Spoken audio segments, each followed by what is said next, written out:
50. Yeah. I'm okay, but my nose won't stop bleeding. I can't stop the bleeding on my nose. You need medical assistance for that? Yes, I need some help for my nose. Yes, please. Okay, so the helicopter is on the road. James Hillier knows how bloody demanding the Dakar is. He was here 2 years ago, but yesterday hit him hard. And he was by no means the only one.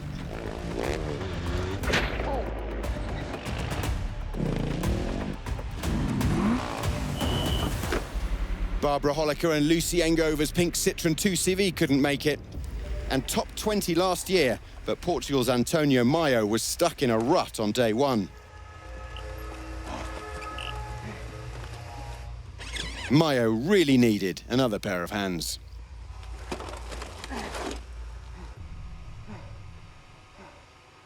Lorenzo Santolino was on his way. But he didn't stop to help. And nor did his teammate Rui Gonçalves. But eventually, Bolivian Daniel Losilia Jager was the day's Good Samaritan. Now, today and tomorrow is one special split over 2 days in what we call a 48-hour chrono, stages 2A and 2B. But what does that actually mean in 30 seconds? It's 958k for bikes, 971 for everyone else, 6 temporary camps called break zones along the way, each with an arrival time limit. Today, stage 2A, competitors went as far as they could, but had to stop at the furthest camp they could reach before its time ran out. When they entered that, their clock stopped for the day. Tomorrow it starts again when they leave the bivouac and head for the finish line, where their total time over both days determines the result of the special. Mechanics were allowed at kilometre 168 to work on vehicles, but overnight, no phones, no contact, no loos, no showers, survival rations, and everyone sleeps in tents under the desert sky. Boom! Feeling pretty sore. Not the way you want to start a rally, especially with the next stages.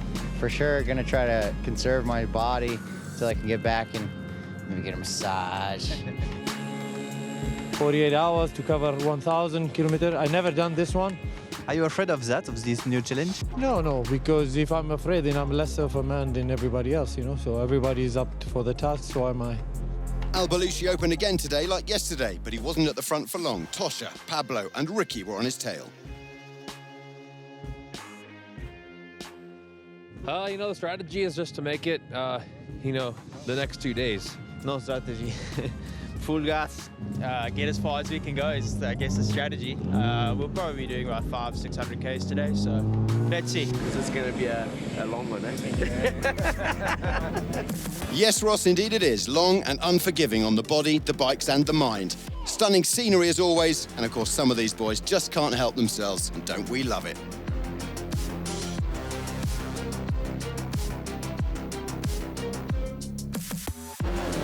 Branch is a rider full of confidence since becoming world champ, and his dream is to go one better than runner-up spot 12 months ago. Botswana's hero had no issues today. Botswana is where you'll find big cats, but Ricky is purring right now too. Nobody's won back-to-back Dakars on a bike since Mark Coma 10 years ago. Could he? Might he? Will he? Right now, though, they are all chasing Aussie Daniel Sanders. Back in 2023, he was unlucky, Chucky, breaking wrist and elbow in a curb crash on Liaison. But fortune favours the brave, and the way he stormed through the first 3 days racing, 2022's best rookie, is going to be hard to get over. Branch running about 6 minutes off the pace in third, but these Stanleys don't really mean much just yet. The KTM boys are also rocking the show in Rally 2, locking out the top 3 in the virtual standings. Chucky's teammate Edgar Canet is back on top, ahead of overnight leader Tobias Ebster. Not far behind them, Mike Doherty. Good to see the South African back out there today after a bit of a scare yesterday.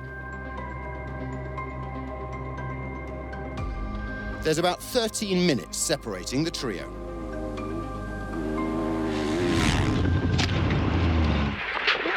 Jeez. What the fuck was it?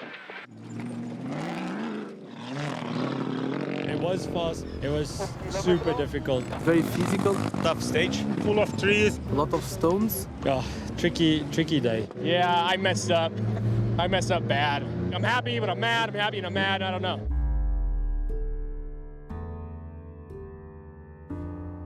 2 days is really very tough. We need to manage, without any problems, without any risk, and at the same time we need to be really fast. It will be important to find the right rhythm, not to destroy everything, and to reach the end. So it's what we will try to do.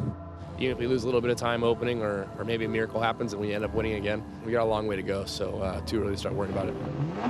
After a super tricky first special, if the drivers were expecting an easier ride today, they were sadly mistaken. Seth Quintero cursed himself earlier because his strong drive yesterday meant he had to open the road.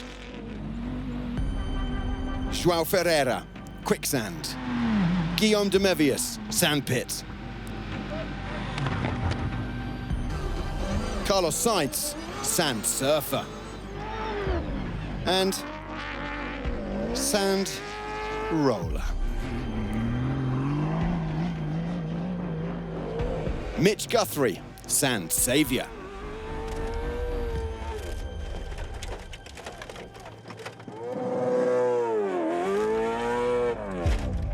You weren't supposed to pull the bloody doors off, Mitch. C'est pas idéal. On a fait un tonneau sur un dunas. Et la voiture elle est un peu abîmée, et nous aussi. One of the curiosities of the day was effectively a pit stop at 168 kilometres. Mechanics ready! Contenders ready! The early sections were pretty rocky, so there was a chance to replace tyres and carry on. Hardly Formula One, but the clock kept ticking, so speed was of the essence.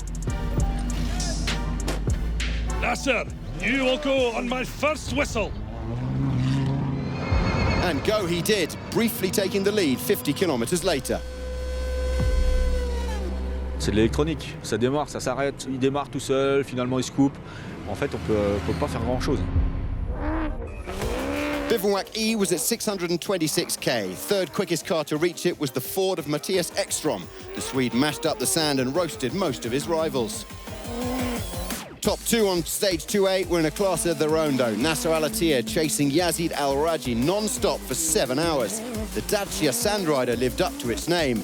But Yazid put his Toyota into overdrive, and as the crews set up camp tonight, it's the local boy at the top of the leaderboard. Al-Raji was leading the rally raid when the 48-hour Chrono started last year, but crashed out once it got underway.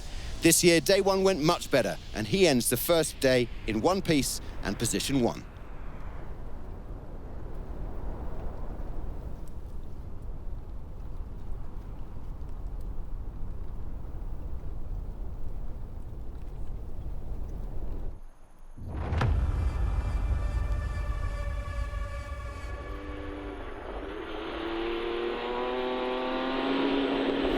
In the T3s, Nicolas Cavigliasso was second on the prologue and won yesterday. He and Valentino Pertigarini were the most impressive pairing again today, leading the first part of this double-day Dune Fest ahead of ex-biker Paul Spearings. Pau Navarro third quickest, but can anyone challenge the Argentinian tomorrow? T4 leader and defending champion Xavier de Soltrait seems utterly free of stress or strain. And while that can change quickly, the Frenchman started with constant consistency, and the Seb Loeb racing team looked the one to beat. He and Brock Hegger, the only ones to reach Bivouac D.